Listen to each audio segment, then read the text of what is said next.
एक साइकोलॉजिस्ट ने जेल में कुछ रेपिस्ट से काउंसलिंग के लिए मिलने का डिसाइड किया। पहले तो वो खुद भी काफी ज्यादा नर्वस थी, लेकिन जो उसको चीजें उस काउंसलिंग के दौरान पता चली वो काफी ज्यादा हिला देने वाली थी। जब उसने बारी बारी से सबसे पूछा कि तुम किसी औरत का क्यों रेप करते हो, क्या चीज है जो तुम्हें प्रोवोक करती है, और तुम विक्टिम को कैसे चूज करते हो, तब उनमें से जो ज्यादातर लोगों के जवाब थे वो काफी हद तक मिलते थे। उन्होंने बड़े ही कोल्डली रिप्लाई करा कि ना उनकी बॉडी मैटर करती है और ना उनकी उम्र, वो सिर्फ एक चीज देखते हैं, कपड़े। और छोटे कपड़े नहीं, ऐसे कपड़े जो कि उतारने में सबसे ज्यादा इजी हो। उन रेपिस्ट ने बताया कि वो ऐसे विक्टिम को चूज करते हैं जिसके कपड़े उतारने सबसे ज्यादा आसान हो, और उन्होंने बताया कि सबसे ज्यादा उनके लिए आसान होती है साड़ी, जो सबसे जल्दी उतरती है। और बात सिर्फ यहीं तक नहीं है, उनमें से कई रेपिस्ट ने ये भी बताया कि वो सिर्फ बच्चों को टारगेट बनाते हैं। उन्होंने ये भी बताया कि उनके साथ खुद बचपन में सेक्सुअल अब्यूज हुआ है। 33% रेपिस्ट वो लोग होते हैं जिन्होंने खुद बचपन में ये ट्रॉमा झेला है, और अब वो साइकिल को रिपीट कर रहे हैं क्योंकि उनके लिए वो काफी ज्यादा आम बात है। तो इस वीडियो में हम ऐसे ही और अलग अलग केसेस के बारे में जानेंगे।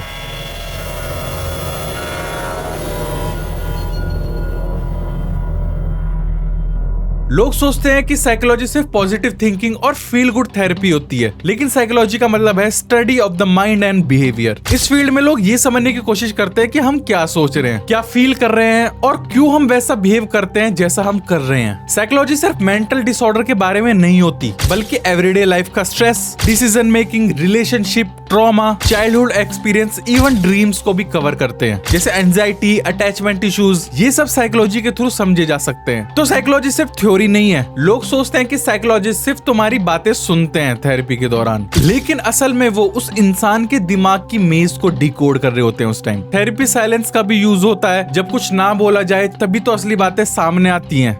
बचपन का trauma, broken families, identity crisis, ये सब उनके डेली केसेस का हिस्सा बन जाती है, और ये सब सुनना रोज किसी भी इंसान को तोड़ सकती हैं। साइकोलॉजिस्ट बनना ग्लैमर या पीस का काम नहीं है, इसके भी कुछ ऐसे डार्क सच हैं जो कि लोग नहीं जानते। रोज दूसरों का ट्रॉमा सुनना, rape, abuse, suicide attempts, shattered childhoods, emotionally काफी ज्यादा डिटैच रहना पड़ता है, वरना तुम खुद टूट जाओगे। कुछ क्लाइंट्स मैनिपुलेटिव्स भी होते हैं, उनका ट्रस्ट अर्न करना एक गेम बन जाता है। कई बार खुद भी थेरेपिस्ट हेल्पलेस फील करते हैं, जो समझ तो सब जाते हैं लेकिन कुछ सॉल्यूशन नहीं निकाल पाते। और कुछ थेरेपिस्ट तो इतना दूसरों का दर्द सुन लेते हैं कि उनको खुद का दर्द बिल्कुल नम लगने लगता है। और सबसे स्कैरीएस्ट पार्ट, जो कि उनकी सबसे बड़ी रेस्पॉन्सिबिलिटी होती है, कॉन्फिडेंशियलिटी।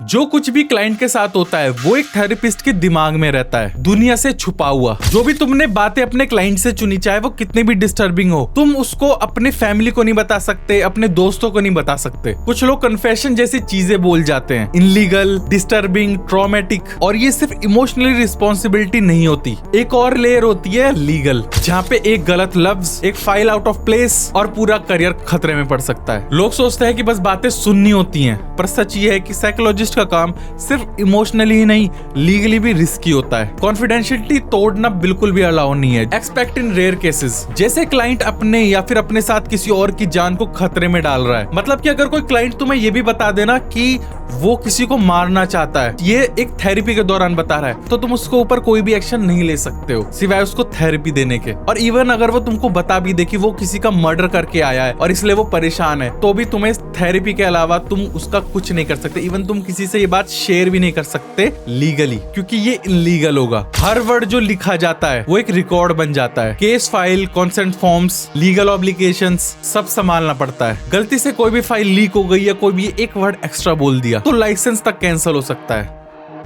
एक 38 साल का आदमी जो कि मुंबई का था, वो अपने एक साइकोलॉजिस्ट के पास गया। वेटिंग एरिया में जाके बैठ जाता है, पसीने से बिल्कुल भीगा हुआ, आंखों में गुस्सा भरे हुए लेकिन बिल्कुल शांत। 15-20 मिनट बाद जब उसको अंदर बुलाया गया थेरेपी के लिए, तो 2 मिनट तक तो वो बिल्कुल चुप बैठा रहा। थेरेपिस्ट ने उससे पानी दिया और बेसिक क्वेश्चंस पूछने लगा, जैसे कि नाम, एज, रिलीजन, फैमिली। तब उसने कामली इस चीज के जवाब दिया। अब इस वीडियो में हम उसका नाम तो रिवील नहीं कर सकते, लेकिन हम उसका नाम इस स्टोरी के लिए अमन रख के चलते हैं। तो उसने बताया कि मेरा नाम अमन है, मैं 38 साल का हूँ, मैं हिंदू हूँ, अपनी फैमिली के साथ रहता हूँ और मेरी एक वाइफ भी है। फिर बाद में सवाल आता है कि आप यहाँ पे क्यों आए हो। तब उसने थोड़ी देर रुक के बोला कि मुझे अपनी बीवी के बारे में बात करनी है, उसके साथ कुछ ठीक नहीं है। उसने बताया कि शुरू में उसकी वाइफ काफी ज्यादा सस्पिशियस थी, बार बार उसका फोन चेक करती थी, कहाँ जा रहा है, क्या कर रहा है, हर बात में शक, और वो बीच बीच में कुछ अजीब सा बड़बड़ाते हुए बोलती थी जैसे कोई मंत्र, लेकिन कुछ समझ में नहीं आता। और आजकल मुझे लगता है कि वो मेरा खाना पानी भी जहरीला कर रही है, वो पागल हो रही है, कुछ तो गलत है। तो थेरेपिस्ट ने उससे पूछा कि आपको ऐसा क्यों लगता है कि आपकी वाइफ मेंटल बैलेंस खो रही है।